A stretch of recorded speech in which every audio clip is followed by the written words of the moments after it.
Hi, welcome to Vintage Therapy. I'm one of the hosts, Danny from Broadway Antique Market. I'm with my co-host, Melissa Sands from Vintage Garage in Evanston. If you've been watching this new series, thank you for coming back. If you haven't, we encourage you to subscribe. We feel this is kind of an interesting concept because between the two of us, we've been doing this for decades and have met and know hundreds of dealers. And this is kind of our way to not just give back, but create like basically a dialogue and a different kind of dialogue than what you can find on other platforms like Facebook or Instagram. Melissa's done a survey of hundreds of dealers of their most important questions. And so this is our platform to respond to those. This particular question topic for today is certainly a top 10, coming in at 6 or 7. So we thought, this is a really relevant topic, which is, should I open a store? Big question, and oh my gosh, have I got opinions on this one? And I'm sure Melissa does as well. So first off, hey Melissa, how you doing? Hey Danny, good. Yes, I know this is a big one for us because I tried it. You tried it and succeeded. I tried it and blah. So I can absolutely share all of the things that went wrong on my end. But let me go ahead and tell you what I think is the number one reason not to have a store. And here it is. We as vendors, dealers, we like the thrill of the hunt. Okay? We like to be out, we like to run around, and we like to hunt for stuff. Having a store made me feel like I was trapped. I was trapped in one place. And at first I thought, well, this would be good because people will bring me stuff. And then what I found out was people were bringing me stuff that they thought was great or they thought was valuable. And what's really more interesting is what's in their house or what's in the estate they're bringing me stuff from. So that was like my number one thing, was just feeling like I had to be there during my open hours, and I didn't want to be. I wanted to be running around looking for stuff. So that was my number one reason that I hated having a store. But you, on the other hand, have done really amazing things. So how are you still at it successfully? Well, I think a part of this is certainly luck. But another part is persistence. And I think for anybody who's read my book, I fell on my face doing any number of things, so that when something finally hit, even in a very small, satisfying way, I was so appreciative. And it turned out to be the vintage business. So big question, lots of like little answers why that would be. I have noticed, and we've actually been the incubator for a lot of little businesses have come from the stores that I've had with dealers, people who had booths in my malls, and then went on to have their own stores. Some successfully, some not. And kudos to all of them, absolutely. So that was the way to going. Like, hey, I was successful in this antique mall. I'm going to take it to the next step. It's a logical progression. Absolutely. I'll say though that if you're with myself and my partner Jeff Nelson, we have rules. We have lots of little rules, but they're important rules. So I think we kept people on track. And when many of them were able just to go off on their own, they were like, enough with those guys and their rules. But they were good rules. So there's that. I think you need direction, and you need some self-control. That's tough. And as we do this, and I'm really glad we're talking about this topic. I was very excited about it. Because this is going to sound like we have all these reasons why you shouldn't do this. And yeah, definitely.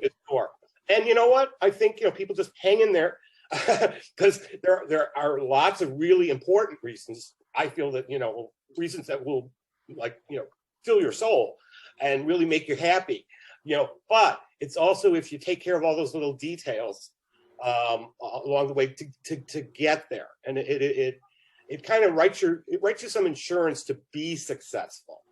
And I'm going to throw a couple things out there and people are going to go, what? Okay. So what often happens is, let's say you see a little thrift store that's gone out of business. And it's a perfect example. It happens all over the place. And people go, wow, what a great location that would be to open up my antique store. Or people already know that you go there for vintage, right? Except people who went to particularly a successful thrift store, they were going there for deals, for bargains.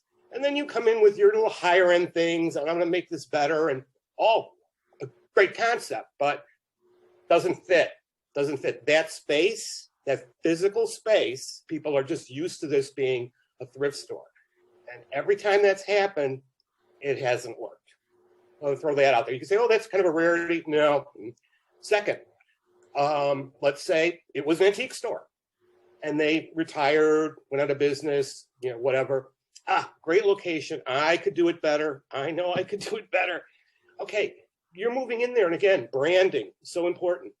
You're going in there, changing the names, going to look completely different to the public. The public, God bless them. But they really don't pay attention to those little details, right? To them, they're walking in that same space. Oh, it changed.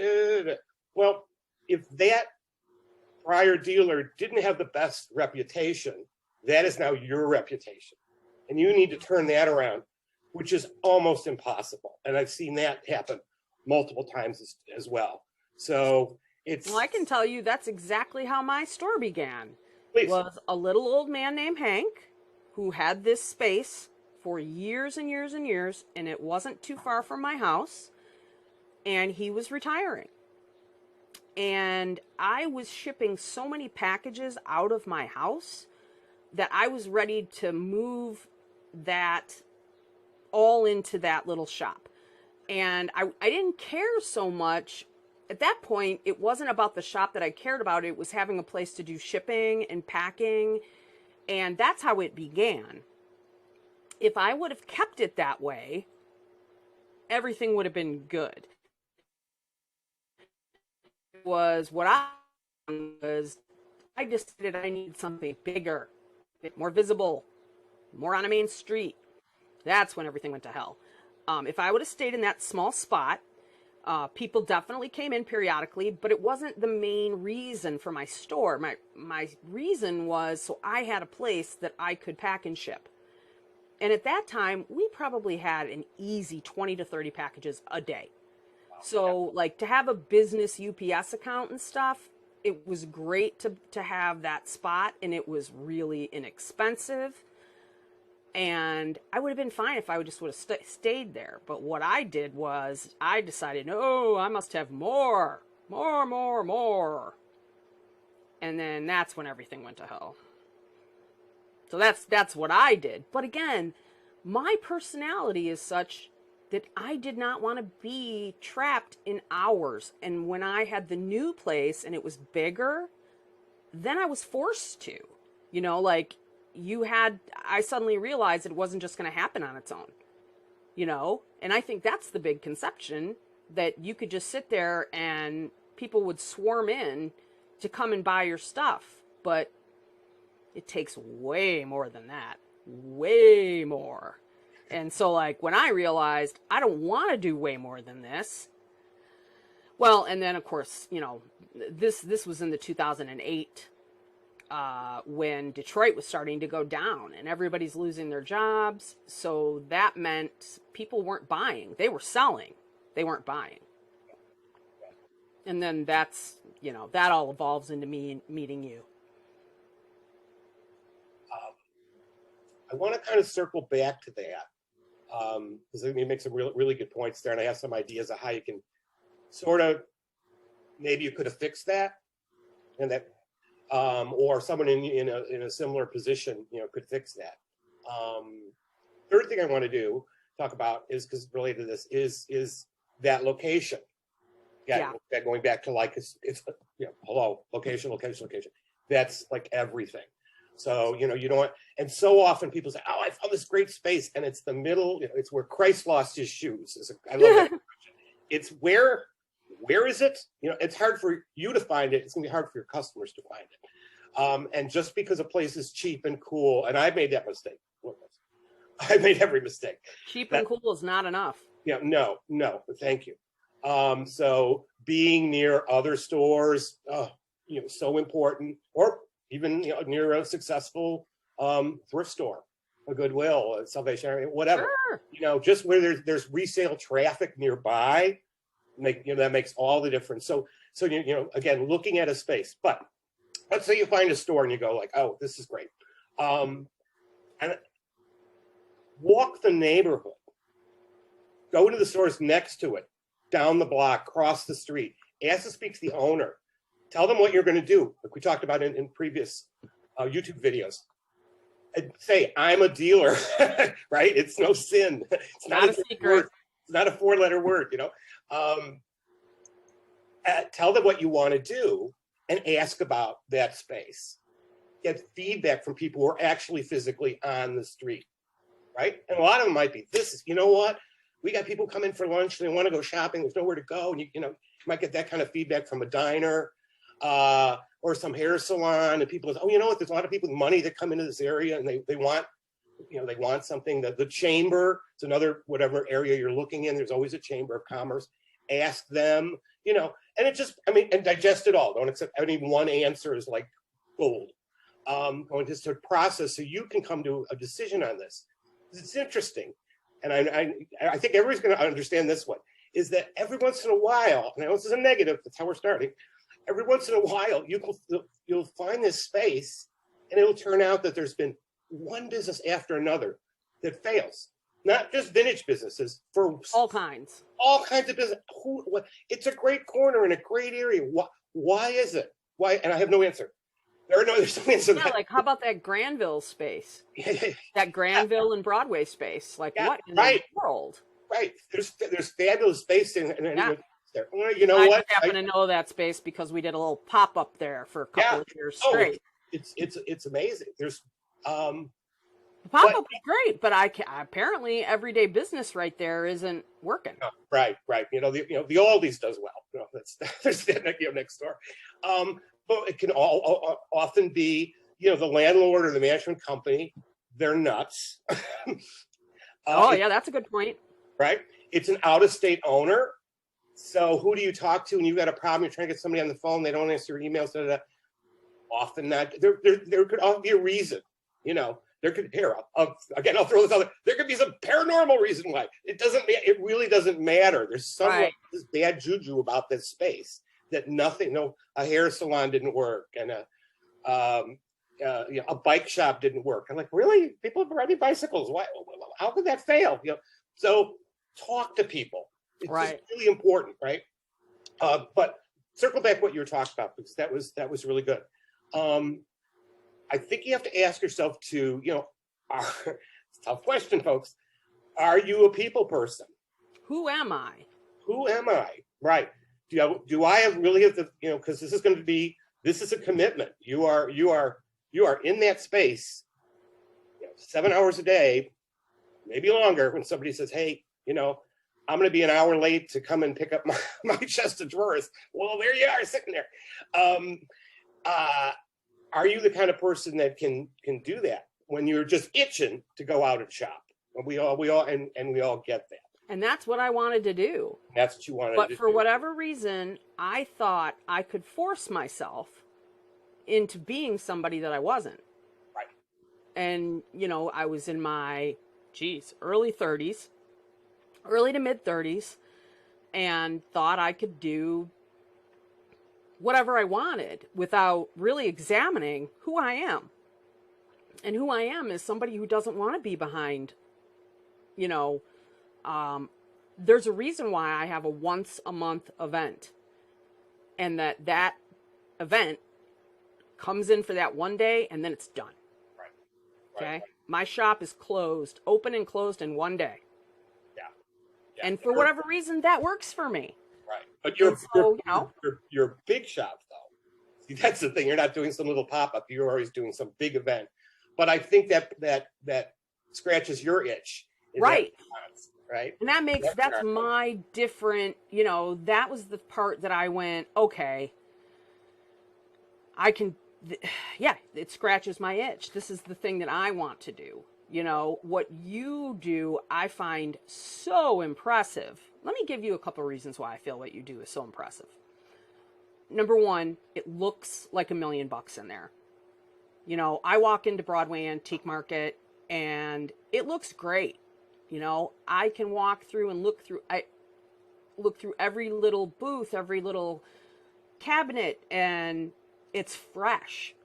You obviously have your vendors coming in and keeping their booths, updated. And here's something I did that I know that probably everybody could relate to or have thought about. I decided, well, why should I have some vendors? I should have some dealers. Why not? They could help me pay some bills. So I got a few vendors. I think I had maybe 4 or 5. But they never came and redid their stuff. The stuff just, in fact, one of them just left their stuff there with me forever. And I am not the person that's going to get on the horn and say, listen, get in here and really freshen this up and add some more stuff. I didn't want to be a babysitter. And it made me feel crazy. And so I didn't do it. But because I didn't do it, it just sat there and looked stale. And so that didn't work for me. So I can see that feeling of, okay, if I get a bunch of dealers into my shop, they'll pay my bills. And then I can continue on like I always have. Nope. You just took on another responsibility, and that is managing your employees. And that's kind of what they are. I mean, they're not, but they are. And I was like, I want you to have common sense and do the right thing. Doesn't work. That's a really good theory, but that doesn't work. Well, when we started out in Wrigleyville Antique Mall, that was the first store, and that was from 1990 to 1998. And we had Jeff and I had 2 other partners, so we started with 4 people, and the idea was we each worked 3.5 days. On the 8th day, we strangled one another, and there were lovely ladies, older ladies from the suburbs that had a completely different take on what they wanted to do with the store than these 2 guys, in their 30s. And that's probably a whole other show, is having partners. Having partners. But kind of skewing into this, though, is that's why we were able to, even though it was difficult and that relationship did not last long, get this marriage be saved. No, it couldn't. And everybody really tried. And then they moved out and moved to the store next door, which was so funny. That's, again, not a plug for the book, but that's a great story. It was just, we can't stand you guys. We can't stand this business, but we're gonna move next door. That being said, that gave us a footing, though. We had that first year that was not successful at all. People think, oh, out of the box. No. It was that good. But at least we had a little help to get it going. So we could still shop. Those 3 days we would run around the Midwest like maniacs, buying in those 3 days. And we bring it all back in those next 3.5 days or whatever. Okay, so the one thing is if you have a partner, but of course, just like a marriage, it needs to be a good partner, and you could kiss a lot of toads and it can ruin relationships, but if you want to do this, that's a vehicle. That's where to go. Another thing to do is to bring in a manager, and you are compensating. And obviously, if somebody who's already has this, the antique bug as badly as you do, Um, and you trade space. Basically, they're getting free space. They're Sure. getting a presence there, and you're throwing them some money. So Yeah. basically, you're bringing in like really your first employee, who's a manager, and that's really the only way you could do it, short of unless you've got 6 kids and you can drag them all. And there are malls that are like that too. All the kids work, you know. Well, I So think there's a good reason why that a lot of these are family businesses. yes, yeah, yeah, and not just Yeah. antique stores, any number of businesses. You It's a Any kind of family small business. business that. Yeah, it's kind of the way. So I mean, you kind of have to look at your own, familia here and say, can I drag the husband and the daughter and or somebody's son-in-law to, they're not necessarily going to have the same passion that you do, but that is, you need bodies, and you need competent bodies. It can't be just anybody. Definitely want to put that out there. So kind of, in the ledger of how you can do this, you need good people, and for the most part, I'd say skew it towards a manager, and just recognize, what, we're doing well. If I can do another, 15, 20 grand, bringing this person in, it's going to pay for itself. And hey, people are looking for work. And then if you're, even a manager to get a job like that, and it's something you love to do, and they're paying you to do it, it's actually a pretty decent job. And you could sell your own things. So, there's a pathway to heaven there. So what do you do though when that guy leaves and then he starts his own thing? And which is it's just human nature. I honestly, I'd suggest always having a second and a third person in your back pocket, of just like someone that you have worked with, or maybe a dealer that you've met and you've really respected. And So wait, let's back up. That competition doesn't bother you? No, not at all. Not at all. Not at all. I don't think it should either. I think it only complements things, and I think it. I don't know. I've always thought that about our business, because there's no shortage of shopping, and like somebody could go to Broadway and spend an enormous amount of money and come over to the Vintage Garage and also spend an enormous amount of money. Exactly. It's not like they go there and, oh, sorry, we spent all our money at Broadway. And It's not how it works. Not in this business. I repeat this like there's a parrot on my shoulder. No store is going to have the same item in the same condition at the same price. At the same time. At the same time. Thank you. Not going to happen. So there is no competition. And I'll put this out because, again, since we've been doing this since 1990, and we always refer business. I've referred business to people I don't even particularly care for, because if I know they have what the customer wants, the customer will remember, hey, Broadway sent me over and this guy was able to repair my whatever or sell me whatever. It's win-win for me. I didn't have that item anyway, or I couldn't repair it. Couldn't do we don't do typewriter repair. I'll throw that out there. Although the guy who did repair typewriters was fantastic till he retired. But the notion of referrals, and I put this out there because over the years there have been stores that would just not acknowledge us at all. I mean, smaller stores that would just be like, couldn't tell you, I have no idea, I don't even know where they're at, right? Which is ridiculous. I mean, talk about the elephant in the room. All you're doing is pissing somebody off when they find out, well, this place does exist and they've been there for years, and they're like, so there are people who feel that everybody's competition. That will bite you in the ass. I feel like that will just take you down. Every one of those stores is gone. Really? Huh. Because, it's funny. Well, when we started uptown, we did hear a lot from the Andersonville businesses that, they didn't like this. They thought this was taking money out of their pockets.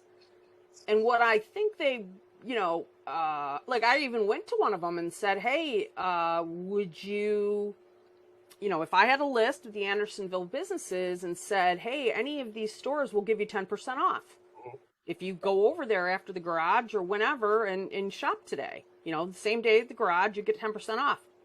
No, we don't want to participate in that. I'm like, wow. Because once you're out, I've always felt like once customers are out and they're shopping, they want to keep going. Oh, yeah. Right. So, and so like I had all these Andersonville businesses, but I'd send them down to Broadway because you guys were cool about it. You guys were like, yeah, bring it on. Yeah. And so that was what we did, was we would say to people, you know, go have some lunch, then head down to Broadway, head down to Edgewater. You know, you guys were right there. That made them so happy. Yeah. You know, they had so many places they could go. They were pumped. Yeah. In a very small area, in a very efficient manner of time to see this. Right. You would send them down to us. We'd send them down to Edgewater. Edgewater send them over to you. This synergy. Yeah. But there are, again, it just goes back to, it's a mindset. I don't really understand it. I don't either, it's like, I'm going to lose my customers. Well, your customers are everybody's customers. The customer decides where they want to go. You know, don't do that to them. I mean, if you're Macy's, are you saying these are my customers and you're never allowed to go to Neiman Marcus or any other shop? They're just, I think it's something in our business, and it is some kind of competitive thing. Oh, sure. And you know, the one thing I tell the vendors at the Vintage Garage is help each other and be there for each other. And, you know, support each other. If you don't have something, tell them to go check a couple booths down. And I really feel like they do. Yeah. This is the way they kind of work together. I always felt like the competition is really where you buy. It's not, the competition isn't when you're selling. The competition is when you're buying. Because you have to, it's all about how you price something, which, you know, we'll talk about. That's another show. But how long have you been at Broadway now? 22 years. Wow. And tell me, this past year, with COVID and everything else, how has it been? This is our busiest year ever. Wow. And we are now, just, you know, because we obviously, when we reopened, we just reopened at weekends. We were weekends only, and the numbers were staggering. And we just expanded to a Friday, and now we're 4 days a week, Thursday through Sunday. 11, but that's 11. less than you were. You were open every day, weren't you? 7 days a week. Wow. And from the first store from 1990. So, you know, if let me get I this look straight. a little tired, you know, this is why. Let me get this straight. So now you're down to 4 days instead of 7. Right. And sales are even better? Yes. And it's not us, because I've talked to lots of other smaller stores, especially we went to the weekends only, and they were like, really, that's not going to work. A lot of stores have now limited their hours. Well, you know, it's a 7 or 8 day a week, you know, business to begin with. And for stores, let's just say, really, if you sell anything, you know, furniture, well, you need to clean these things up. You're refinishing, you've got projects. Well, when would you do these things? That being said, we're still open by. Let me ask you this. Yeah. Would you have ever considered doing this without COVID? Did this give you the push to do it? Funny, yes, we talked about it, and we kept, Jeff and I would talk about going, how could we do this? How could we do this? And I'll tell you a little backstory on that one. That years ago, we would do the peer shows in New York, shows all over the country, and when we had time off from a show, there was a store in, I'm going to say it was in the West Village, but I'm a little wonky about exactly where it was now. And it was a little store, and the guy was selling Art Deco and mid-century modern furniture. Wasn't all that little. It might have been like 2,500 square feet. And his gimmick was, which was brilliant, he was only open on the weekends. And they would line up on Saturday morning to see what he brought in. And it created some demand. Right. And we would usually get there on a Sunday afternoon or after the show to go over there, and everything's sold. I'm not exaggerating. Wow. You go like, this stuff is fantastic, and it's New York, you know, not inexpensive. And it was a younger guy and an older guy, and it was the older guy who was always selling things. And I thought, this guy's got it. And it turned out it was the younger guy who was the buyer, who was shopping during the week and going to Europe and bringing things back. And he had this, and he was young, he was probably in his 20s, but he had this older gentleman who was very nice, and people were comfortable with him. Nice. I think if the younger guy was trying to sell him and say, yeah, kid, what do you know? Especially in New York, you know, let's be honest, a lot of attitude. But for the older guy they kind of gave him the respect, or at least they gave him a moment of respect for him to be able to do his, sales pitch on what it, because he knew his stuff. And he was the manager. He wasn't the owner. So it was a perfect combo. It was a combo so, of, yeah. So we saw that, and I was like, that's a great business model. So in the back of our heads, we're always like, well, we're already on this track. Like, how do you kind of change, get onto another track and do this? So when COVID came along, it was like, maybe this is an opportunity. And there's a lot of things. So we talk about this on some other podcasts too, but the YouTube video, that there have been some silver linings in COVID. And this is actually one of them. And again, not just in the antique business, but it's that management of time. And what I tell people is that it's a funnel. It's a funnel, right? And then we have all the customers come through, and you end up getting people that are more serious. They need to make a decision quicker, which is great. And the merchandise is turning over faster, which is great.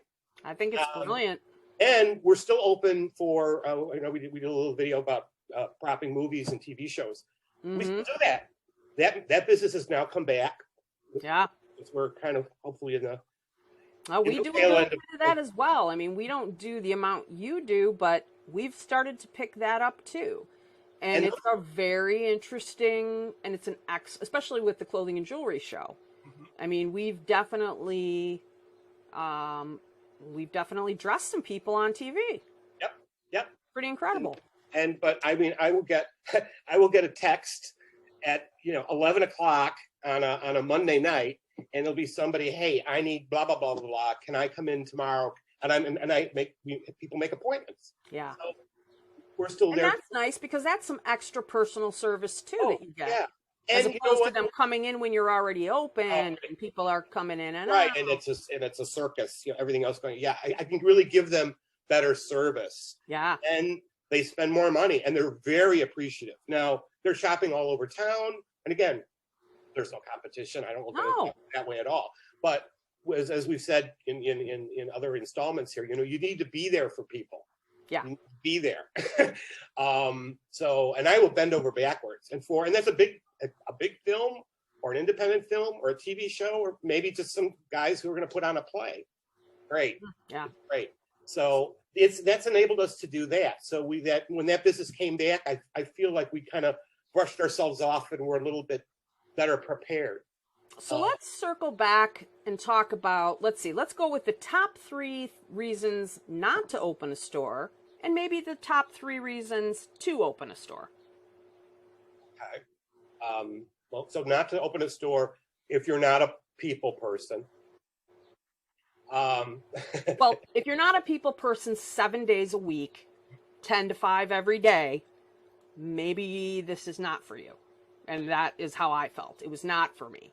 Right. And I also have that drive to run around and look for stuff. And being in a store prevented me from doing that. So there was 2 reasons right there. Right. One, it's not me as a person. And if you don't acknowledge that about yourself, or really dig deep and go, okay, that's me too.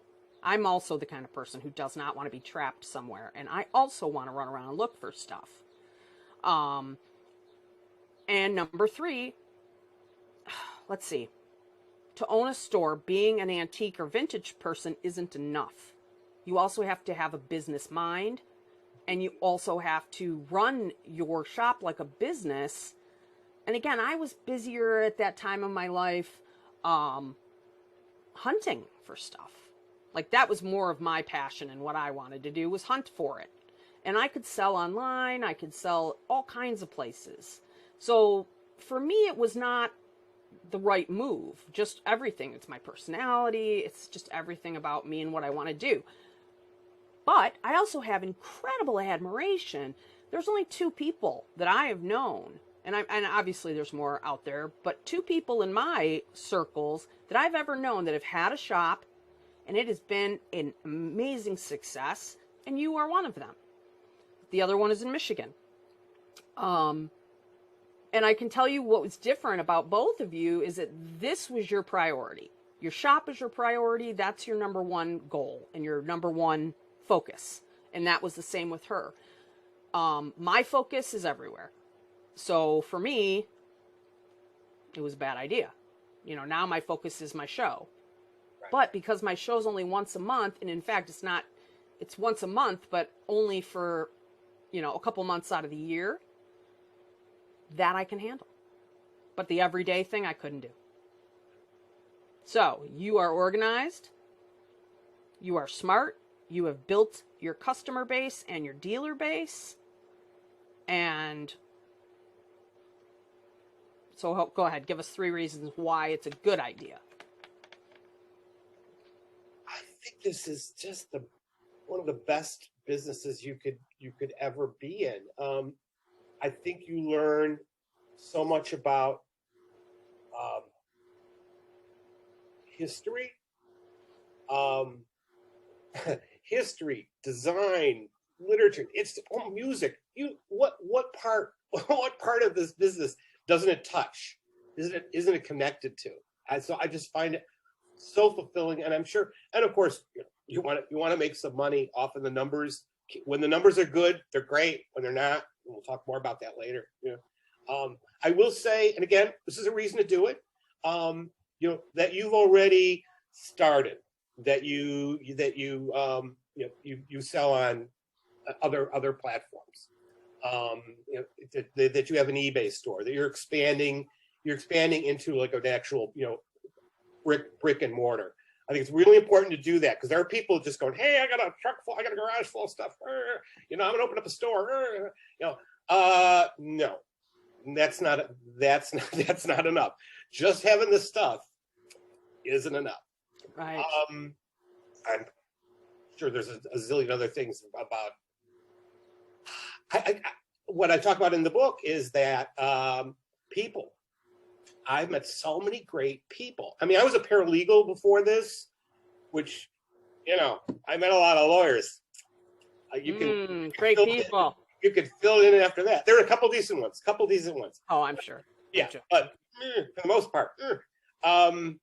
But this, I've met so many wonderful people, brilliant people.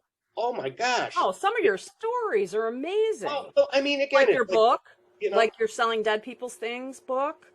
But I mean, unbelievable, riveting adventure about meeting people in Chicago. It's about people. I've had any number of basically professors from universities, from the Art Institute, that either retired into this.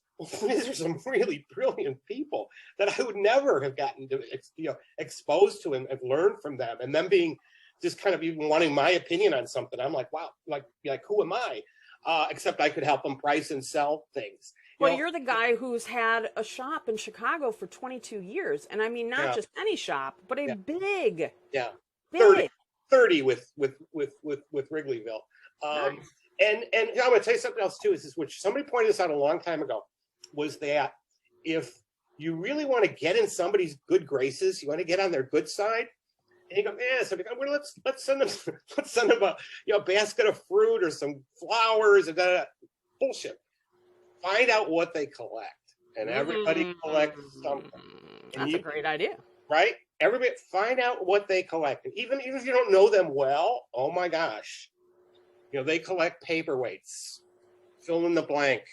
They collect, fans, but only from the 1893 World's Fair. Something really specific. You never know what people are going to collect. What do you collect? Gift them. Well, we do this little thing on snapshots. Oh, that's right. Yeah, you like photography and photos.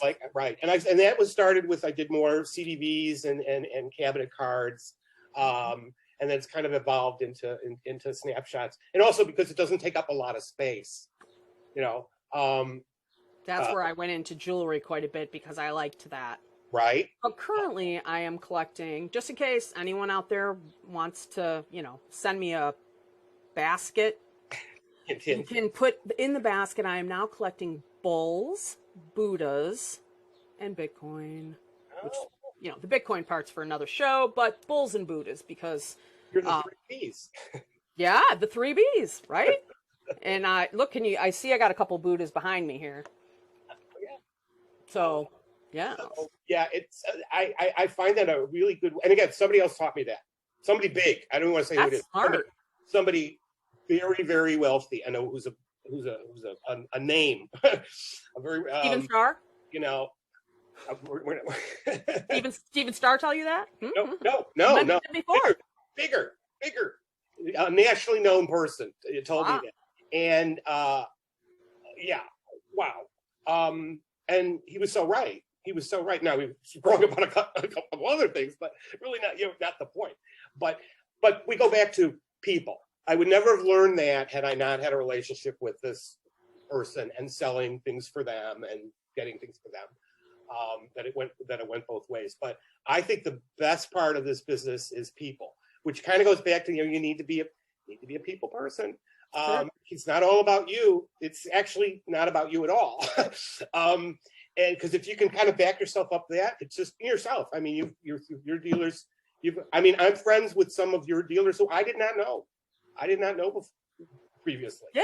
But I met them through Garage, and well, I think a lot of people met new people through the Garage, because I actually went out of my way to find people who had never done a show before or were never set up in a mall before, but were really loving buying and selling antiques. And because of that, I was able to teach them my way. Yeah. Or, my show way. And it's like, I have found that these people are the best, and not because, let me rephrase that. They're not the best because of me, but they're the best because they came into this with no expectations and were willing to absorb kind of what was going on around them. And it seems to be a good thing for anybody new coming into this business to have that online experience, and then to come and go, all right, how do I do this in the real world too?